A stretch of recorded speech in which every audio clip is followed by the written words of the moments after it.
ಸಿದ್ದರಾಮಯ್ಯಗೆ ಧಿಕ್ಕಾರ, ಧಿಕ್ಕಾರ ಧಿಕ್ಕಾರ, ಸಿದ್ದರಾಮಯ್ಯಗೆ ಧಿಕ್ಕಾರ, ಧಿಕ್ಕಾರ ಧಿಕ್ಕಾರ, ಧಿಕ್ಕಾರ ಧಿಕ್ಕಾರ, ಬೇಕೇ ಬೇಕು, ಬೇಕೇ ಬೇಕು.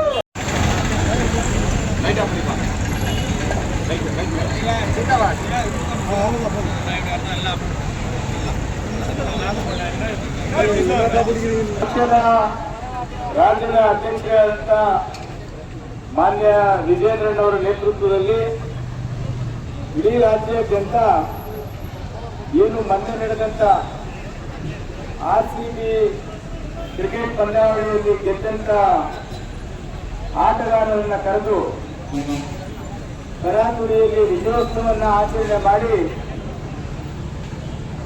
ನಮಗೆ ಹೆಸರು ಬರಬೇಕು ಅಂತೇಳಿ ಆತುರದ ನಿರ್ಧಾರದಿಂದ 11 ಜನ ಅಮಾಯಕ ಯುವಕರು ಬಲಿಯನ್ನು ತೆಗೆದುಕೊಂಡಿರ್ತಕ್ಕಂಥ ಕಾಂಗ್ರೆಸ್ ಸರ್ಕಾರದ ವಿರುದ್ಧ ಈ ರಾಜ್ಯದ ಮುಖ್ಯಮಂತ್ರಿಗಳಾದಂಥ ಸಿದ್ದರಾಮಯ್ಯನವರು ಮತ್ತು DK ಶಿವಕುಮಾರ್ ಅವರು ತೆಗೆದುಕೊಂಡಂತ ನಿರ್ಧಾರದಿಂದ 11 ಜನ ಇವತ್ತು ಪ್ರಾಣವನ್ನು ತೆತ್ತಿದ್ದಾರೆ. ಇಲ್ಲಿಯ ತನಕ ರಾಜ್ಯದ ಜನರ ವಿರುದ್ಧವಾಗಿ ನಡೆದುಕೊಳ್ತಕ್ಕಂಥ ಸರ್ಕಾರ ಒಂದು ಕಡೆ ಆದರೆ ರಾಜ್ಯದಲ್ಲಿ ಅಶಾಂತಿಯನ್ನು ಉಂಟು ಮಾಡಿ ದಿನನಿತ್ಯ ಒಂದಲ್ಲ ಒಂದು ರೀತಿ ಜನಸಾಮಾನ್ಯರ ಕಗ್ಗೊಲೆಗಳು ನಡೀತಾನೆ ಬರ್ತಾ ಇದೆ. ಒಂದು ಕಡೆ ರೈತರ ಆತ್ಮಹತ್ಯೆ, ಮತ್ತೊಂದು ಕಡೆ ಹೆಣ್ಣು ಮಕ್ಕಳು ನಿರ್ಭೀತ ಭಯದ ವಾತಾವರಣದಲ್ಲಿ ಬದುಕುವಂತ ಮತ್ತು ಆತ್ಮಹತ್ಯೆಯನ್ನ ಮಾಡಿಕೊಳ್ತಕ್ಕಂಥ ಒಂದು ವಾತಾವರಣವನ್ನ ನಿರ್ಮಾಣ ಮಾಡಿರ್ತಕ್ಕಂಥ ಈ ಕಾಂಗ್ರೆಸ್ ಸರ್ಕಾರ. ಇದರ ಜೊತೆಗೆ ನಮಗೆಲ್ಲರಿಗೂ ಆಟಗಳಂದ್ರೆ ಬಹಳ ಇಷ್ಟನೇ. ಕ್ರಿಕೆಟ್ ಪಂದ್ಯಾವಳಿಯಲ್ಲಿ ಏನು RCB ಅಂತ ಕರಿತೀವೋ ಆಟದಲ್ಲಿ ಪಾಲ್ಗೊಂಡಂತ ಎಲ್ಲ ಕ್ರಿಕೆಟಿಗರು ಗೆದ್ದಂತ ಖುಷಿಯನ್ನ ಹಂಚಿಕೊಳ್ಳೋದ್ರಲ್ಲಿ ನಾವೆಲ್ಲರೂ ಕೂಡ ಈ ಭಾಗಿಯಾಗ್ತದೆ. ಆದರೆ ಗೆದ್ದು ಮರುದಿನವೇ ನಾವೇ ಕರೆದು ವಿಜಯೋತ್ಸವನ್ನ ಮಾಡಿ ಅದು ನಮ್ಮ ಸರ್ಕಾರ ನಾವು ಮಾಡಿದ್ದೀವಿ ಅನ್ನುವಂತ ಸಂದೇಶವನ್ನ ಈ ರಾಜ್ಯ ಜನರಿಗೆ ಕೊಡಬೇಕು ಅಂತೇಳಿ ರಾಜಕೀಯ ದುರುದ್ದೇಶದಿಂದ ಕಾರ್ಯಕ್ರಮವನ್ನು ನಿರೂಪಿಸಿದ್ರು.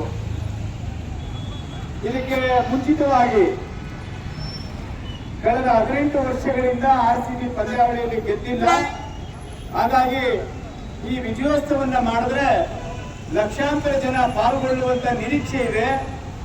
ಅದಕ್ಕಾಗಿ ಪೊಲೀಸ್ ಬಂದೋಬಸ್ತ್ ಕೊಡುವುದಕ್ಕೆ ನಮಗೆ ಕಷ್ಟ ಸಾಧ್ಯ ಆಗ್ತಾ ಇದೆ. ಒಂದು ವಾರ ಬಿಟ್ಟು ನಂತರ ಕಾರ್ಯಕ್ರಮ ಮಾಡಿದ್ರೆ ಕಾರ್ಯಕ್ರಮ ಯಶಸ್ವಿ ಆಗ್ತದೆ ಅಂತೇಳಿ ಬೆಂಗಳೂರು ನಗರದ ಕಮಿಷನರ್ ಅಂತ ದಯಾನಂದರು ಕೂಡ ಮುಖ್ಯಮಂತ್ರಿಗಳಿಗೆ ಉಪಮುಖ್ಯಮಂತ್ರಿಗಳಿಗೆ ಹೇಳಿದ್ದಾರೆ. ಮತ್ತೆ ಆ ವ್ಯಾಪ್ತಿಗೆ ಬರುವಂತ DCP ಶೇಖರ್ ಅವರು ಕೂಡ ಪತ್ರ ಕೂಡ ಬರೆದಿದ್ದಾರೆ. ನಾವು ಈಗ ರಕ್ಷಣೆ ಕೊಡೋದಕ್ಕೆ ಬಹಳ ಕಷ್ಟ ಆಗ್ತಾ ಇದೆ, ಆತುರದ ನಿರ್ಧಾರ ಬೇಡ, ಒಂದು ವಾರ ಕಳೆದ ನಂತರ ಕಾರ್ಯಕ್ರಮ ಮಾಡಿ ಅದಕ್ಕೆ ತಕ್ಕಂತೆ ನಾವು ಪೊಲೀಸ್ ಬಂದೋಬಸ್ತನ್ನ ಕೊಡ್ತೀವಿ ಅನ್ನುವಂತ ಮಾತನ್ನ ಸ್ವತಃ ಅಧಿಕಾರಿಗಳು ಹೇಳಿದ್ದಾರೆ. ಅಂದ್ರೆ ಮುಖ್ಯಮಂತ್ರಿಗಳು ಮತ್ತು ಉಪಮುಖ್ಯಮಂತ್ರಿಗಳು ಯಾರ ಮಾತನ್ನು ಕೇಳಿಲ್ಲ. ಅವ್ರ ತಲೆಯಲ್ಲಿದ್ದು ಒಂದೇ, RCB ತಂಡ ಗೆದ್ದಿದೆ, ಈ ಗೆದ್ದ ಖುಷಿಯಲ್ಲಿ ಕಾಂಗ್ರೆಸ್ ಪಕ್ಷಕ್ಕೆ ಈ ಲಾಭ ಬರಬೇಕು ಅಂತೇಳಿ ಕಾರ್ಯಕ್ರಮವನ್ನು ನಿರೂಪಿಸಿದ್ರು, ಏರ್ಪಾಟ್ ಮಾಡಿದ್ರು. ಅದರ ಪರಿಣಾಮ ಯಾವ ನಿರೀಕ್ಷೆ ಇಲ್ಲದೆ ಲಕ್ಷಾಂತರ ಜನ ಖುಷಿಯಿಂದ ಭಾಗವಹಿಸಿದ್ರು. ಆ ಭಾಗವಹಿಸುವಿಕೆಯನ್ನ ಯಾರು ಆಹ್ವಾನ ಮಾಡಿದ್ರು ಅಂತ ಹೇಳಿದ್ರೆ ಸ್ವತಃ ಮುಖ್ಯಮಂತ್ರಿಗಳೇ ಟ್ವೀಟ್ ಮಾಡ್ತಾರೆ, RCB ಆಟಗಾರರನ್ನ ಕರೆದು ವಿಧಾನಸೌಧದ ಮುಂಭಾಗದಲ್ಲಿ ಅವರಿಗೆ ನಾವು ಸನ್ಮಾನವನ್ನ ಮಾಡುತ್ತೇವೆ, ಈ ಕಾರ್ಯಕ್ರಮಕ್ಕೆ ತಾವೆಲ್ಲರೂ ಬನ್ರಿ ಅಂತೇಳಿ ರಾಜ್ಯದ ಜನರಿಗೆ ಕರೆಯನ್ನ ಕೊಡ್ತಾರೆ. ಇದು ಅಧಿಕೃತ ಮಾಹಿತಿ. ಆದ್ರೆ ಉಪಮುಖ್ಯಮಂತ್ರಿಗಳು ಹೇಳ್ತಾರೆ ವಿಧಾನಸೌಧದ ಮೆಟ್ಟಿಲುಗಳ ಮೇಲೆ ಅವರಿಗೆ ಸನ್ಮಾನವನ್ನು ಮಾಡ್ತೇವೆ ಮತ್ತು ಚಿನ್ನಸ್ವಾಮಿ ಕ್ರೀಡಾಂಗಣದಲ್ಲಿ ಅಲ್ಲಿ ಕೂಡ ಕಾರ್ಯಕ್ರಮ ಮಾಡ್ತೇವೆ, ನೀವೆಲ್ಲರೂ ಬನ್ರಿ ಅನ್ನುವಂತ ಮಾತನ್ನ ಅವರೇ ಸ್ವತಃ ಅವರ ಬಾಯಿಂದ ಹೇಳಿದ್ದಾರೆ. ಅಲ್ಲ, ಇಡೀ ರಾಜ್ಯದ ಜನರಿಗೆ ಕರೆ ಕೊಟ್ಟಂತಹದ್ದು ಈ ರಾಜ್ಯದ ಮುಖ್ಯಮಂತ್ರಿ ಮತ್ತು ಉಪಮುಖ್ಯಮಂತ್ರಿ. ಅದಕ್ಕೆ ಸಂಬಂಧಪಟ್ಟವರಲ್ಲ. ಯಾರು ಈ ರಾಜ್ಯವನ್ನು ನಡೆಸ್ತಾರೋ, ಯಾರು ಈ ಸರ್ಕಾರವನ್ನು ಮುನ್ನಡೆಸ್ತಾರೋ ಅವರೇ ಕರೆಯನ್ನು ಕೊಟ್ಟಾಗ ಎಲ್ಲ ರಕ್ಷಣೆ ಕೂಡ ನಮಗೆ ಸಿಗ್ತದೆ, ನಮಗೆ ಯಾವುದೇ ರೀತಿ ತೊಂದರೆ ಆಗಲ್ಲ ಅನ್ನುವಂಥ ಧೈರ್ಯದಿಂದ ಕ್ರಿಕೆಟ್ ಅಭಿಮಾನಿಗಳು, ಆ ಆಟಗಾರರ ಅಭಿಮಾನಿಗಳು ಆ ಕಾರ್ಯಕ್ರಮಕ್ಕೆ ಲಕ್ಷೋಪಲಕ್ಷ ಜನ ಬಂದ್ಬಿಟ್ರು. ಬಂದಂತ ಪರಿಣಾಮ ಏನಾಯ್ತು ಅಂತ ಹೇಳಿದ್ರೆ 3 ಗಂಟೆ 15 ನಿಮಿಷಕ್ಕೆ ಕಾಲ್ ತುಳಿತದಲ್ಲಿ ಇಬ್ಬರು ಪ್ರಾಣ ಹೋಗಿದ್ದಾರೆ ಅಂತ ಹೇಳಿ ಮಾಹಿತಿ ಸ್ವತಃ ಮುಖ್ಯಮಂತ್ರಿಗಳಿಗೆ ಬರ್ತದೆ. ಆ ಬಂದ ನಂತರವೂ ಕೂಡ ಕಾರ್ಯಕ್ರಮವನ್ನು ಅಲ್ಲಿಗೆ ಮೊಟಕುಗೊಳಿಸಲಿಲ್ಲ, ಮುಂದುವರೆಸಿದ್ರು. ವಿಧಾನಸೌಧ ಮುಂಭಾಗದಲ್ಲಿ ಕಾರ್ಯಕ್ರಮ ಆಯಿತು. ಆ ನಂತರ ಚಿನ್ನಸ್ವಾಮಿ ಸ್ಟೇಡಿಯಂ ಹೋಗ್ಬೇಕು ಅಂತ ಹೇಳಿದ್ರೆ ಅಲ್ಲಿ ಎಲ್ಲಾ ಗೇಟುಗಳು ಕೂಡ ಆ ಒಳಾಂಗಣದಲ್ಲಿ ಕಾರ್ಯಕ್ರಮ ಮಾಡುವ ಮುಂಚಿತವಾಗಿ 10 ಗಂಟೆಗಳು 11 ಗಂಟೆಗಳು ಗೇಟನ್ನು ಓಪನ್ ಮಾಡಿದ್ರೆ, ತೆರೆದಿಟ್ಟಿದ್ರೆ ಯಾರು ಕೂಡ ಪ್ರಾಣವನ್ನು ಕಳೆದುಕೊಳ್ತಾ ಇರಲಿಲ್ಲ. ಆದ್ರೆ ಸರ್ಕಾರ, ಮುಖ್ಯಮಂತ್ರಿಗಳು ಮತ್ತು ಉಪಮುಖ್ಯಮಂತ್ರಿಗಳು ತೀರ್ಮಾನ ಮಾಡಿದ್ರು, 3 ಗಂಟೆ 45 ನಿಮಿಷಕ್ಕೆ ನೀವು ಉಚಿತವಾಗಿ ಟಿಕೆಟ್ ಅನ್ನ ತೆಗೆದುಕೊಂಡು ಒಳಗಡೆ ಬನ್ನಿ ಅಂತ ಹೇಳಿದ್ರು. ಅಲ್ಲಿ ತನಕ ಯಾವ ಗೇಟ್ ಓಪನ್ ಮಾಡಲಿಲ್ಲ. ಅವಾಗ ಏನಾಯ್ತು, ಬಂದಂತ ಲಕ್ಷಾಂತರ ಜನ ನಾ ಮುಂದೆ ಹೇಳಿ ನೂಕುನುಗ್ಗಲಾಯ್ತು. ನೂಕುನುಗ್ಗಲಿಂದ ಪೊಲೀಸರು ಅದನ್ನ ತಡೆಯಕ್ಕಾಗಲಿಲ್ಲ. ಲಕ್ಷಾಂತರ ಜನ ಬಂದಿದ್ದರ ಹಿನ್ನೆಲೆಯಲ್ಲಿ ಪೊಲೀಸರ ಸಿಬ್ಬಂದಿ ಕೊರತೆ ಇತ್ತು. ಹಾಗಾಗಿ ಟಿಕೆಟ್ ನಾನ್ ತಗೊಳ್ಬೇಕು, ನೀನ್ ತಗೊಳ್ಬೇಕು ಅಂತೇಳಿ ನೂಕುನುಗ್ಗಲಿಂದ ಅವರು ಪ್ರಾಣವನ್ನು ಕಳೆದುಕೊಳ್ಳುವಂತ ಪರಿಸ್ಥಿತಿ ಬಂತು. ಆದ್ರೆ ನಮ್ಮ ತೆಲುಗು ನಟ ಅಲ್ಲು ಅರ್ಜುನ್ ಅವರು ಫಿಲಮ್ ಅಂತ ತೆಗಿತಾರೆ. ಅವರೆಲ್ಲೋ ಮನೆಯಲ್ಲೋ ಎಲ್ಲೋ ಬೇರೆ ಕಡೆ ಇದ್ರು. ಪುಷ್ಪ 2 ಅಂತ ಹೇಳ್ತಾರೆ, ನೋಡಿದವ್ರು, ನಾನು ನೋಡ್ಲಿಲ್ಲ. ಆ ಫಿಲಂ ತೆಗೆದಂತ ಒಬ್ಬ ನಾಯಕನ ಮನೆಗೆ ಹೋಗಿ ಕಾಲು ತುಳಿತದಿಂದ ಪ್ರಾಣ ಹೋಯ್ತು, ಬೇರೆ ಯಾವ ಕಾರಣದಿಂದ ಪ್ರಾಣ ಹೋಯ್ತು ನಮ್ಗೆ ಗೊತ್ತಿಲ್ಲ. ಅದು ಆದ್ರೆ ತೀರೋಗಿದ್ರೆ ಅದಕ್ಕೆ ಕಾರಣ ನೀವೇ ಅಂತೇಳಿ ಅವ್ರು ಅರೆಸ್ಟ್ ಮಾಡ್ಕೊಂಡ್ಬಂದು ಜೈಲಿಗೆ ಹಾಕ್ತಾರೆ. ಇದು ಸತ್ಯ ತಾನೇ? ಅಲ್ಲಿರ್ತಕ್ಕಂಥ ಸರ್ಕಾರ ಯಾವುದು? ಯಾವ ರಾಜ್ಯ? ಎಲ್ಲರ ಕಣ್ಣು ಮುಂದೆ ಇದೆ. ಅದೇ ಕರ್ನಾಟಕದಲ್ಲಿ ಕಾಂಗ್ರೆಸ್ ಸರ್ಕಾರ ನೀವೇ ಇಟ್ಕೊಂಡು ಅಲ್ಲಿನ ಮುಖ್ಯಮಂತ್ರಿಗಳು ಅಲ್ಲು ಅರ್ಜುನನ್ನ ಅರೆಸ್ಟ್ ಮಾಡಿ ಅಂತೇಳಿ ಪೊಲೀಸರಿಗೆ ಸೂಚನೆಯನ್ನು ಕೊಡ್ತಾರೆ, ಅದನ್ನ ಫಾಲೋ ಮಾಡ್ತಾರೆ ಅಧಿಕಾರಿಗಳು. ಆದ್ರೆ ಇಲ್ಲಿದ್ದಂತ ನಮ್ಮ ಪೊಲೀಸ್ ಅಧಿಕಾರಿಗಳು ಮಾಡಬೇಡಿ, ಇದಕ್ಕೆ ರಕ್ಷಣೆ ಕೊಡೋಕೆ ಇವತ್ತಿನ ಸಂದರ್ಭ ಅದು ಸೂಕ್ತ ಅಲ್ಲ, ನೀವು ಒಂದು ವಾರ ಬಿಟ್ಕೊಂಡು ಮಾಡಿ, ಅದಕ್ಕಿರ್ತಕ್ಕಂಥ ಪೊಲೀಸ್ ಬಂದೋಬಸ್ತ್ ಕೊಡ್ತೀವಿ ಅಂತ ಹೇಳಿದ್ರು ಕೂಡ ನೀವು ಮಾಡಿದ್ರೆ ಕಾರ್ಯಕ್ರಮ ಮಾಡಿ 11 ಜನ ಪ್ರಾಣವನ್ನ ತೆಗೆದುಕೊಂಡ್ರು. ಅದರಲ್ಲಿ ನಮ್ಮ ಕ್ಷೇತ್ರದ ಪರಮಾತ್ಮನಿಗೆ ಸಾಧಾ ಅನ್ನುವಂಥ ಒಂದು ಹುಡುಗಿಯೂ ಕೂಡ ಸೇರಿಕೊಂಡು 11 ಜನ ಪ್ರಾಣವನ್ನು ಕಳ್ಕೊಂಡ್ರು. ಇದಕ್ಕೆ ಯಾರು ಕಾರಣ? ಮುಖ್ಯಮಂತ್ರಿಗಳ ಮೊಬೈಲ್, ನಿಮ್ಮ ಮೊಬೈಲಲ್ಲಿ ನಿಮ್ಮ ಖಾತೆಯಲ್ಲಿ ಟ್ವೀಟ್ ಮಾಡ್ತೀರಿ, ಅದಕ್ಕೆ ನೀವಾಗ್ತಿರ್ತಾನೆ. ಉಪಮುಖ್ಯಮಂತ್ರಿಗಳು ಮಾಧ್ಯಮದ ಮೂಲಕ ನೀವು ಕರೆಯನ್ನು ಕೊಡ್ತೀರಿ ಸಾರ್ವಜನಿಕರಿಗೆ, ನೀವಾಗ್ತೀರ ನೀವಾಗ್ತಾರೆ, ಇಬ್ಬರಲ್ಲಿ ಏಟು ಆಗಲೇಬೇಕಲ್ಲ. ಆದ್ರೆ ಪೊಲೀಸರು ನಿಮಗೆ ಏನ್ ಶಿಕ್ಷೆ ಕೊಟ್ಟಿವತ್ತು?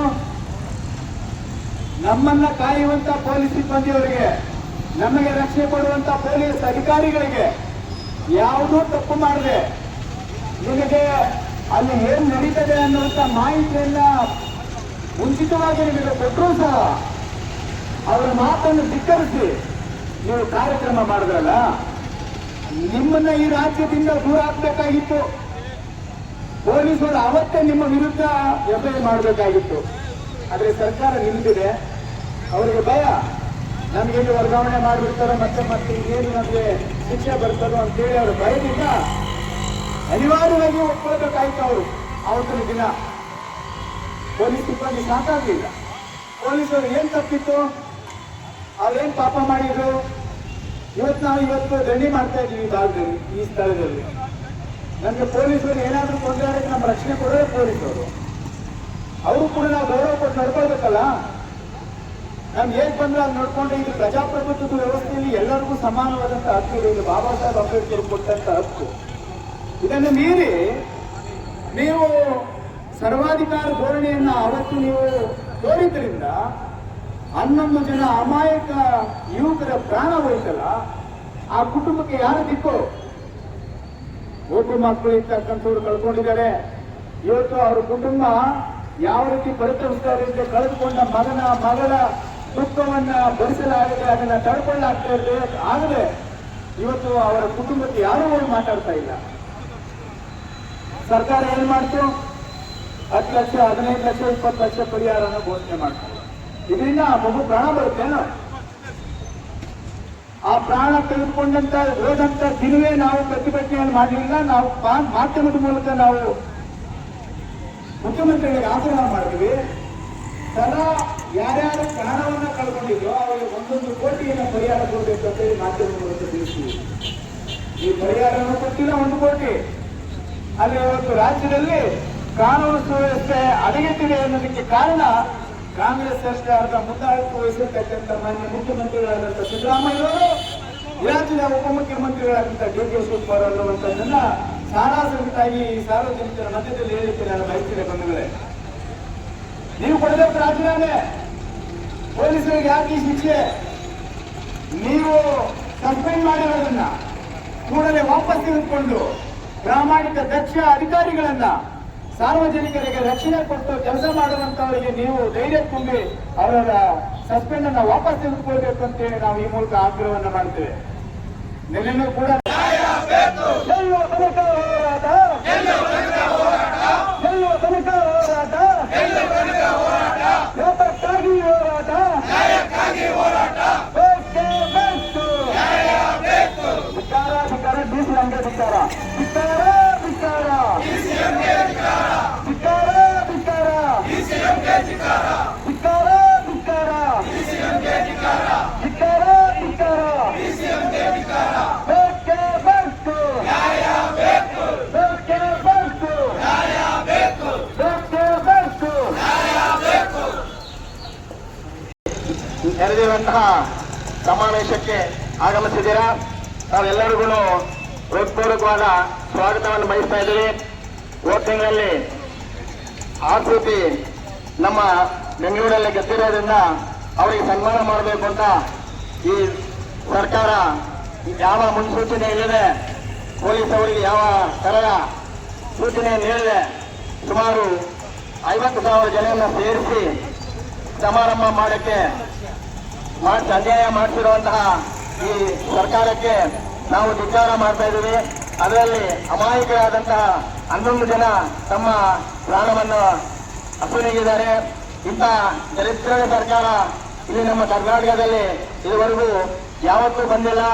ಇಂಥ ಮುಖ್ಯಮಂತ್ರಿ ಆಗಲಿ, DCM ಆದ ಶಿವಕುಮಾರ್ ಆಗಲಿ, ಉಪ ಮಿನಿಸ್ಟರ್ ಆದ ಪರಮೇಶ್ವರ್ ಆಗಲಿ, ಇಂಥ ದರಿದ್ರ ಸರ್ಕಾರನ ಇದುವರೆಗೂ ಯಾರು ನಮ್ಮ ಜನ ಸಾರ್ವಜನಿಕರು ಕಂಡೇ ಇಲ್ಲ.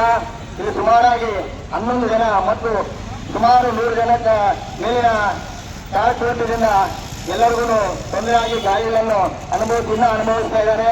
ಇಂಥವರು ನಮ್ಮ ಈ ಕೋಲಾರ ಜಿಲ್ಲೆಯಲ್ಲೇ ಸುಮಾರು 3 ಜನ ಸಾವನ್ನು ನೀಗಿದ್ದಾರೆ. ನಮ್ಮ ಬೇತ್ಮಣ್ಣ ಪಕ್ಕದ ಪರಮಾತ್ಮಹಳ್ಳಿಯಲ್ಲಿ ಕೂಡ ಒಬ್ಬರು ಸಾವನ್ನು ನೀಗಿದ್ದಾರೆ. ಇಂತಹ ದರಿದ್ರವಾದ ಸರ್ಕಾರವನ್ನು ನಾವು ಕಿತ್ತು ಒಗೆಯಬೇಕು. ದಯಮಾಡಿಸಿ ತಾವೆಲ್ಲರೂ ನಮ್ಮಲ್ಲಿ ಸಹಕರಿಸಿ ಅವರ ದುರಾಡಳಿತವನ್ನು ಹಾಗೂ ಸರ್ಕಾರ ಈಗ ನಡೆಸ್ತಾ ಇರುವಂತಹ ಪ್ರತಿಯೊಂದು ಕಡೆಯೂ ಎಲ್ಲಿ ನೋಡಿದರೂ ಸಾವುಗಳೇ, ಯಾವುದೂ ಒಂದು ಸಕ್ರಮವಾಗಿ ಸರ್ಕಾರ ನಡೆಸ್ತಾ ಇಲ್ಲ. ಆ ಸರ್ಕಾರವನ್ನ ನಾವು ಕಿತ್ತೊಗೆಯಬೇಕು. ಇವರು ಮಾಡ್ತಾ ಇರುವಂತಹ ದುರಾಡಳಿತವು ಪ್ರತಿ ಜನಕ್ಕೂ ಈಗ ಇಷ್ಟು ಹೋಗ್ಬಿಟ್ಟಿದೆ. ಅವರು ಮಾಡಿರೋ ತಪ್ಪಿಗೆ ಅದೇ ಕಾಂಗ್ರೆಸ್ ಸರ್ಕಾರಕ್ಕೆ, ಬಡವರಲ್ಲಿ ಕಾಂಗ್ರೆಸ್ ಸರ್ಕಾರಕ್ಕೆ, ಬಡವರಲ್ಲಿ ಕಾಂಗ್ರೆಸ್ ಸರ್ಕಾರಕ್ಕೆ, ರೈತರಲ್ಲಿ ಕಾಂಗ್ರೆಸ್ ಸರ್ಕಾರಕ್ಕೆ, ಕಾರ್ಮಿಕರಲ್ಲಿ ಕಾಂಗ್ರೆಸ್ ಸರ್ಕಾರಕ್ಕೆ, ಪೊಲೀಸ್ ಇಲಾಖೆ ಮೇಲೆ ಆಘಾತ ಮಾಡಿದ ಕಾಂಗ್ರೆಸ್ ಸರ್ಕಾರಕ್ಕೆ, ಪೊಲೀಸ್ ಇಲಾಖೆ ಮೇಲೆ ಆಘಾತ ಮಾಡಿದ ಕಾಂಗ್ರೆಸ್ ಸರ್ಕಾರಕ್ಕೆ, ಅಯೋಗ್ಯ ಮುಖ್ಯಮಂತ್ರಿಗಳಿಗೆ